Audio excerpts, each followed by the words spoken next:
in the Perspective, a program that brings to you a variety of information from a wide spectrum of concepts and ideas.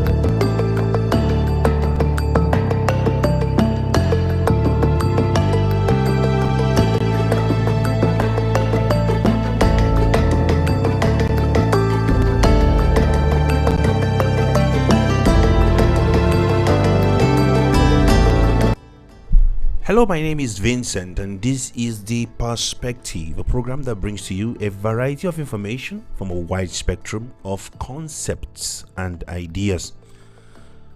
We continue on an adventure on this channel. Thank you for everyone for sticking with me, sticking with us here at The Perspective. Our channel is quite new, young, so we are still trying to build our followership, and I'm very happy that I've gotten a lot of subscriptions and also a lot of comments and encouragement from a lot of people. Thank you so much.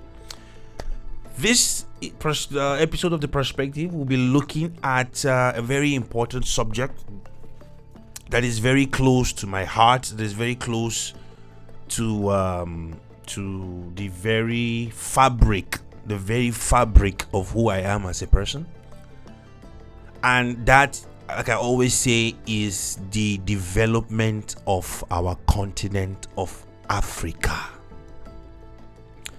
The development of the continent of Africa is everything to me. It means a lot to me. I cannot emphasize it enough. I have passion for Africa. From Egypt in the north down to South Africa in the south, from Senegal in the west down to Somalia in the east, Africa is a blessed continent. Africa is the first continent. Africa is the origin of humanity. And as we enter into the month of February, the Black History Month, I will want to use all 4 weeks of, if possible, of this month of February to touch on the issue of the development of Africa, especially as it touches the history and the historicity of Africa. Now, you might want to ask, how and why is it important for us to delve into history? Why is it critical for Africans to look at their history? Now, when I'm talking about the history of Africa, I'm not talking about 100 years ago. I'm not talking about 200 years ago. I'm not talking about 300 years ago. I'm not talking about 400 years ago. I'm talking about the history of Africa as far back as 700 years ago. Because Africans have the potential for so much greatness. We have the potential for so much possibility. But we fall short of actualizing the dream of Africa. And the reason is because of just one very simple and small factor, that as a people and as a race, we have completely dissociated ourselves from this, what will I call it now, from this elephant that is in the room. And this dissociation is so bad that it is the elephant in the room, but our pride, but our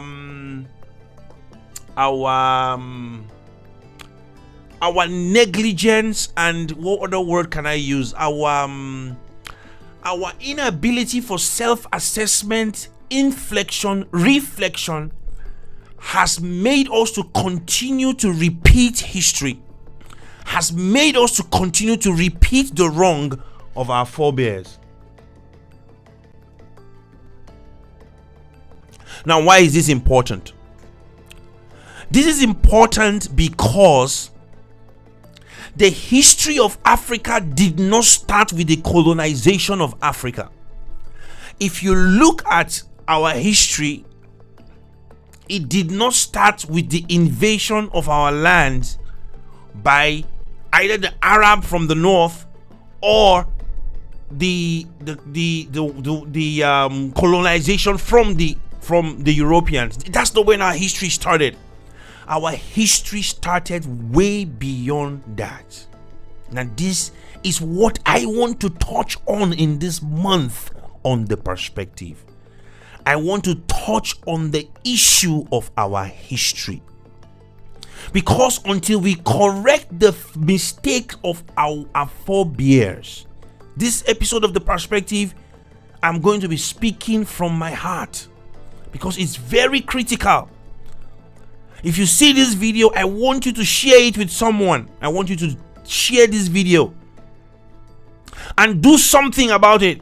Not just sharing the video, do something about it. There is something I'm going to be dropping before the end of this video, and I want you to stay to the end. I want you to stick to the end of this video. Now, the history of Africa did not start with the colonization of Africa. Though when you open our books, when you open our secondary school books, when you open our university books, this is what you see. But that's not where our history started. Now, we have seen a lot of social, economic lack of development that is going on in Africa. We have seen wars. We have seen civil wars. We have seen the rise of terrorism. We have seen different kind of ills. We have seen corruption. We have seen coups. We have seen nepotism. We've seen there is nothing Africa has not seen. But Africa has survived. Till today, Africa stands strong. But Africa has not moved forward. As a continent, we have not moved forward. And today I am going to tell you by bringing to your understanding the history of our people, such that you will know the root cause. What we are doing today is what I call a root cause analysis. What is a root cause analysis? Root cause analysis is a problem solving technique that is used to identify the underlying causes of a problem within a system.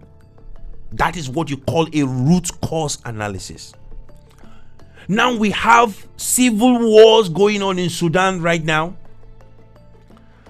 Sudan, South Sudan and North and the Northern Sudan have been fighting wars since the time of Darfur, the time of Mohammed al-Bashir, for a very long time.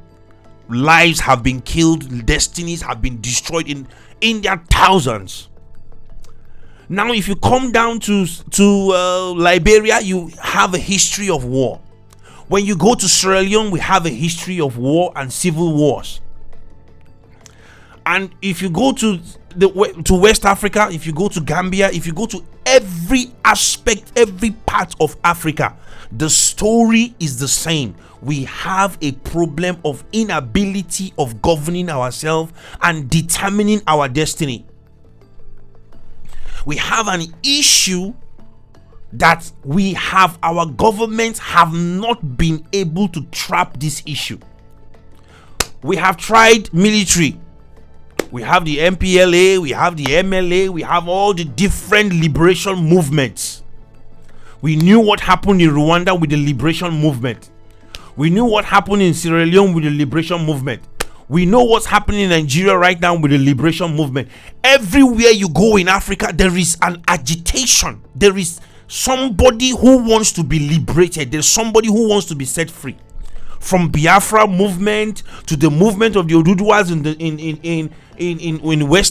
the western part of Nigeria, and when you go to Ethiopia, you have the Amhara people that are trying to break away. When you go, this is what our forefathers taught us. We remember the words of Kwame Nkrumah.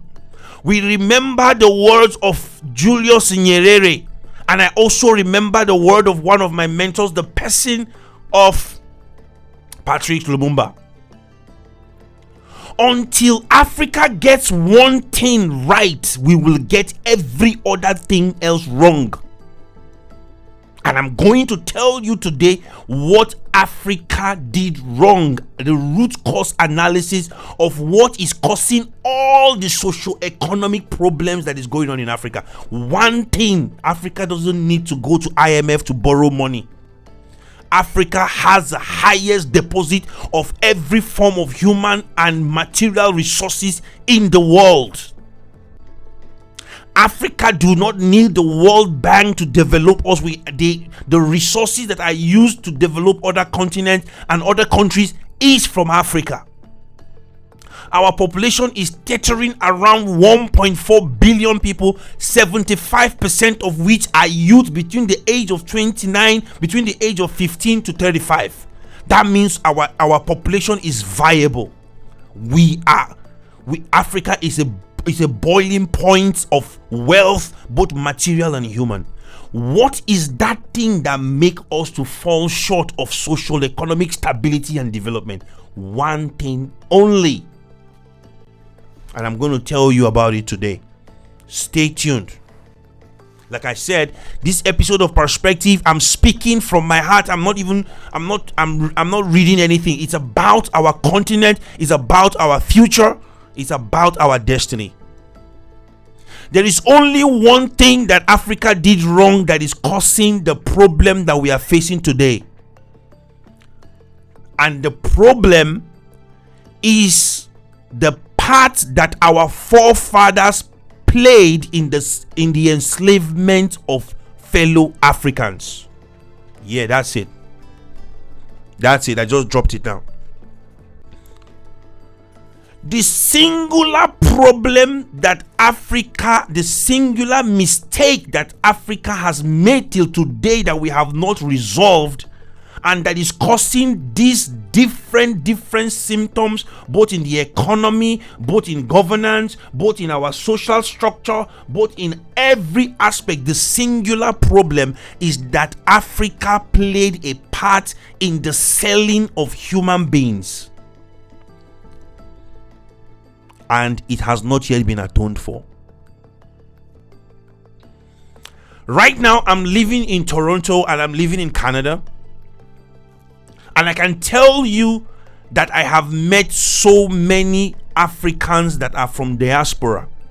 And when I use the word diaspora, I am not talking about a native African that traveled to America.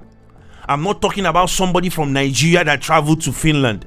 I'm not talking about someone that grew up maybe in Somalia and his parents immigrated maybe 20 years ago or 30 years ago, and they have naturalized in maybe on the streets of Germany. I'm talking about a whole country. I'm talking about a whole subcontinent that was created out of the slavery of our people.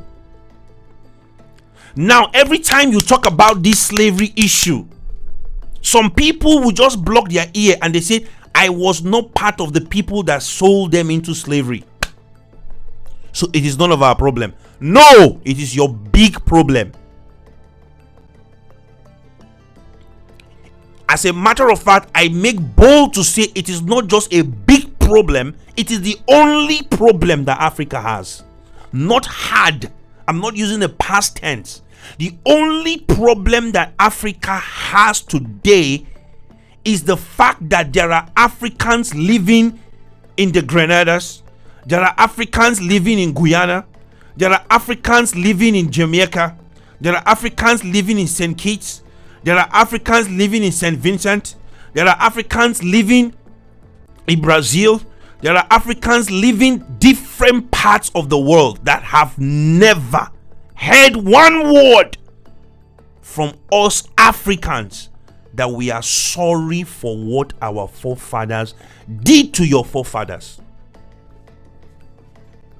And I'm going to give you examples of different things that other people have done to correct the mistakes of their forefathers.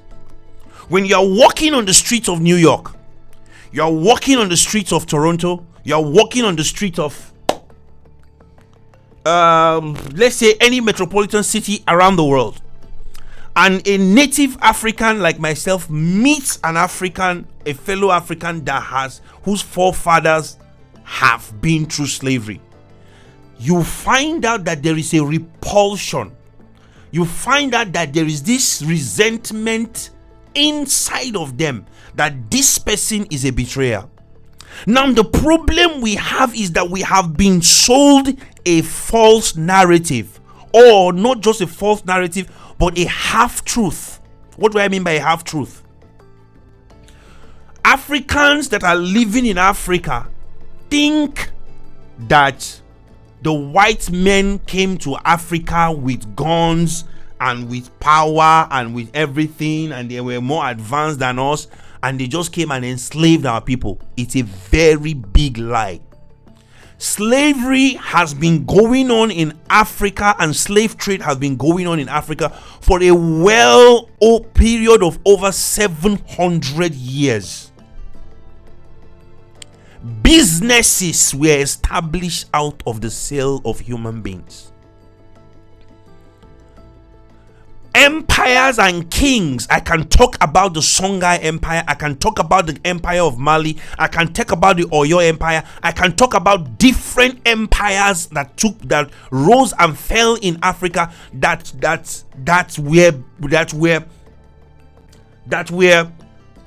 were powered by the sale of human beings. So it was not just that the white man or the Arab man oppressed the Africans. No.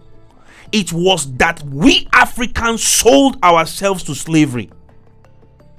Now, that is the root cause of every other problem we are having in Africa.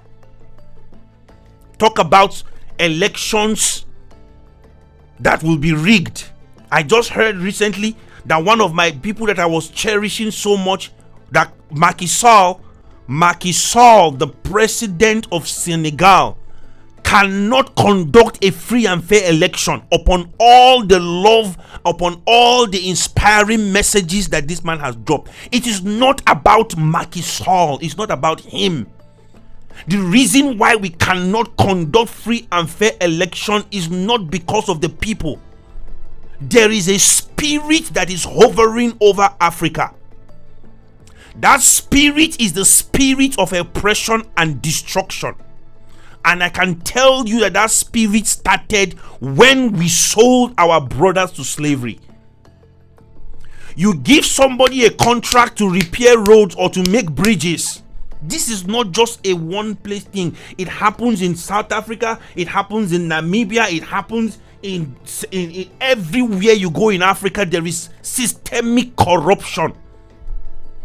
If somebody can sell a human being, why will he not steal public funds?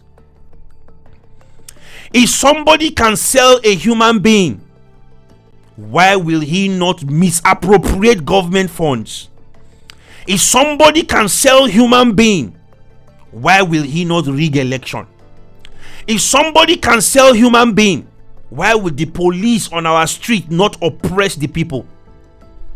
The problem we have is that we have inherited a culture that belittles the human being. It's not about any social economic indices or all those nice things that you hear in the economic sector. It's about humanity. If you come to a Caucasian organization, to a Caucasian country, you see how they value human being. Their criminal justice system values human being. Their banking system values human being. So that value system is driving everything they are doing. That value system is driving their education. That value system is driving the healthcare. That value system is driving everything else. They inherited a value system that exalts the human being. That is what we are running away from. Everybody looking for visa. They want to travel abroad. They want to go to Germany. They want to go to UK. They are just looking for an environment that has a value system that values human being. It's not just because of the development. It's not just because of the fine houses. It's because they are looking for a system that values human being. We do not have that in Africa. And it's because we inherited it for our forefathers. Now, that is the root cause of our problem. The root cause of our problem did not start with colonization. Colonization only came after slavery. Now ask yourself a question. Imagine that you are a black American and you were told all these stories of how your forefathers suffered in the plantations of Mississippi, of how your forebears were maltreated. Or imagine yourself, you were told the stories of how the Arab man, of how the Arab and this trans-Saharan slave trade and the transatlantic slave trade, what it did to your forefathers. Now you will say, yes, I understand. This is what this person did to my forefathers. But what did my own people do to me? That is the dividing, that is the cutting. I call it the veil. The veil that exists between the Caucasian race, between the Africans in diaspora and the Africans in Africa. There is a veil, and that veil is our inability to look behind and see where is this thing coming from. Everywhere in Africa, we are looking forward. We want to build smart homes. We want to do fundamental development. We want to do human rights. All those things are good. There's nothing wrong with them. We want to go and get loans from international organizations. We want to do this. We want to do that. Until Africa corrects the mistake of their forefathers, there is no social economic development strategy that will be put in place on that continent. Look at what is going on in Congo right now. No social economic development strategy that will be put in place in that continent that is going to work. What is the solution to the problem? This is the first video in a series that we are going to be doing this week, this month of February, to remember calling the voice of a generation. There is something our forefathers did wrong. While the industrial revolution, the agricultural revolution was taking place in Europe and around the world, we were selling human beings. While the industrial revolution is happening around the world, we were selling human beings. And you suddenly think you want to catch up. It's not going to work. You have to go back to the point where you got it wrong. Make amends before you start. If not, whatsoever you do after that point is not going to have any value. So many things we can do to correct the mistakes of our forefathers. Number one, acknowledge the mistake. I have had this conversation I'm having with you right now with so many people. The moment you start telling them that this is the cause of our problem, the first thing they will tell you, they will argue with you to the end. Despite the fact that when America dropped a bomb on Hiroshima in 1945 during the Second World War, do you know that estimated that about 150,000 people were murdered, were killed during that war? But do you know, immediately America started putting strategy in place to make sure that that thing they did not come back to affect them. They started building strong relationship with Japan. As a matter of fact, I heard of a story that the children, secondary, primary school children in United States of America, by a CIA project was done that every primary school student in America should write an apology letter and send to the children of Japan. These are two people fighting each other. Still, that fear in them that we did this, but maybe should we have done that? What can we do immediately to correct these mistakes? Maybe we took that decision in a rush. I'm telling you, between the 700 years of slavery that took place in Africa, more than 50 million people were sold to slavery, evidence of which is the diaspora today. Have you heard of any project that has been taking place either on a regional level, on a sub-regional level, on a country level, to reach out to our brothers that are in diaspora? 1948, the moment Israel became a nation again, what was the first thing they did? They sent out a message to every part of the world. If you know you are an Israeli and you can trace yourself back to this land, come back to this land. There is a land for you. There's a land for you. I'm telling you, until we reach out first and foremost to our forebears, to our cousins from the Caribbean to the United States to even far-flung areas of the Arab world, and come to a place of serious repentance and say, we are sorry for what our forefathers did, took you away from this land and sold you into slavery. That is the first step that Africa needs to take before we will start talking about any socio-economic development or going to IMF to go and collect loan. Those people, they know your secrets. When you are coming to them, you are going to Brussels or you are going to Switzerland to go and collect loans, they know. They look at you, they're like, this, they have not gotten it yet. The people of the world will begin to have respect for Africa when we are the ones that open that chapter again. We are like, okay, yeah, no problem. We want to revisit 400 years ago. What happened in this continent? When Isaac Newton was discovering the law of motion, what was happening in Africa? When you were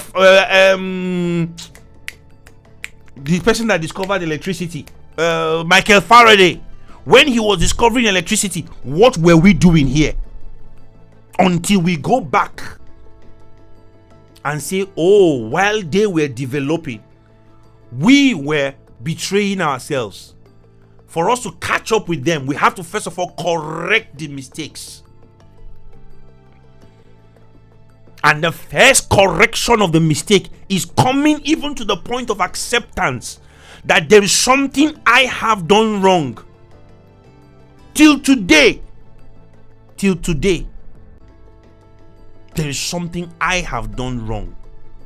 Not directly, but the fact that I have not even recognized the pain of my cousins that are in the far-flung areas of the world. Until we do that, I do not care how much loans you collect from China. I do not care how much elections take place in that continent. Boko Haram will ravage the streets. If Boko Haram is not killing, Al-Shabaab is killing. If Al-Shabaab is not killing, these people, there is always something calling out for blood in that continent. It just takes, everywhere it goes, it takes another name. When it goes to Sudan, it will say Northern Sudan and Southern Sudan are fighting each other. When it goes to Ethiopia, it will say the Ethiopians, the Amhara people are fighting these people, they are killing each other. There is something that is calling out for vengeance, for blood upon that continent, and it is the slavery, the selling away of our cousins that took place 400 years ago. Until we go back to that place, we are not going to see any form of moving forward. Until the black people in Brazil see that black people from Africa are saying, you are my cousin, you are my brother, I realize what my forefathers did to you wrong. How can I reconnect back with you? Then the soul of Africa will become one again.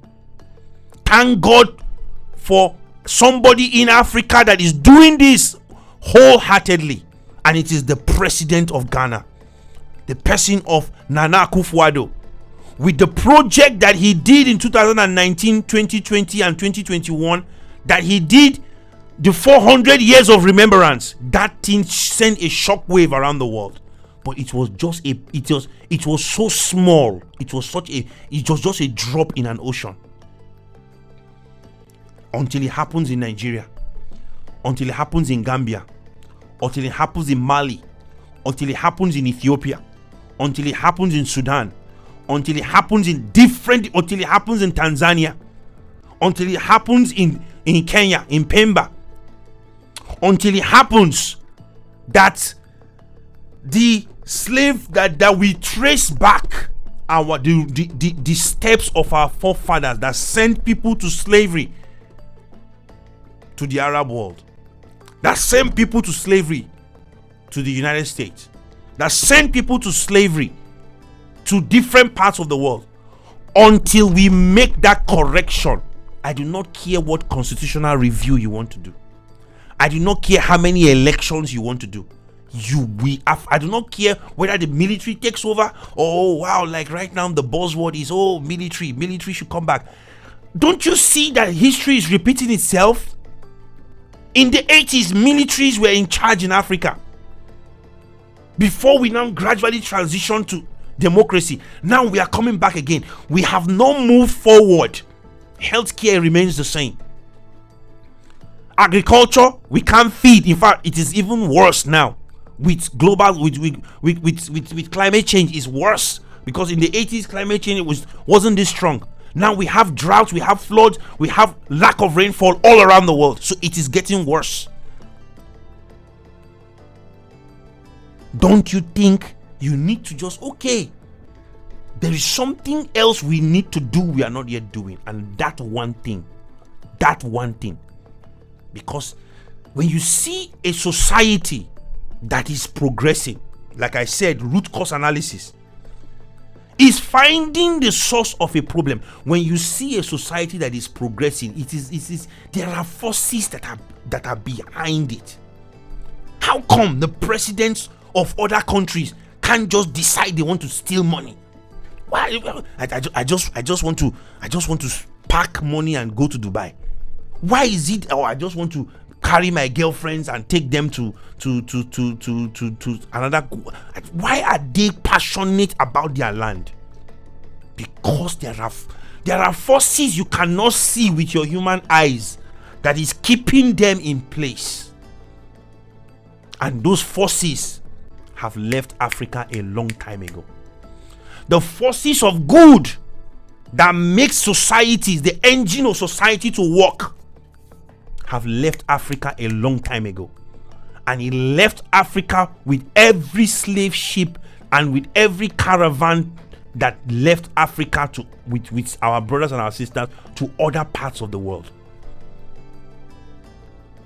The moment one slave ship moves out of the port of Port-au-Prince, or moves out of the port of Lagos, or moves out of the port of no return, or moves out of the port of Pemba, it leaves with the forces that ensures that good happens in a continent, that ensures that good happens in a country.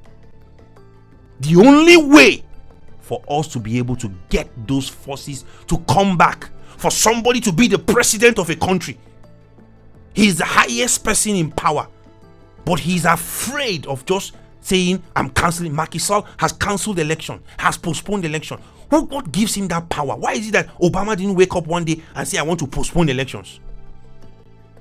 Why is it that the Vice Chancellor Angela Merkel doesn't wake up one day and say she just wants to, I want to postpone elections? Or they give somebody a contract and he just feels like, I'm not going to repair the roads. Let me just pack the money and go and give my family. There is something that we can't see with the human eyes. They are called superintending forces.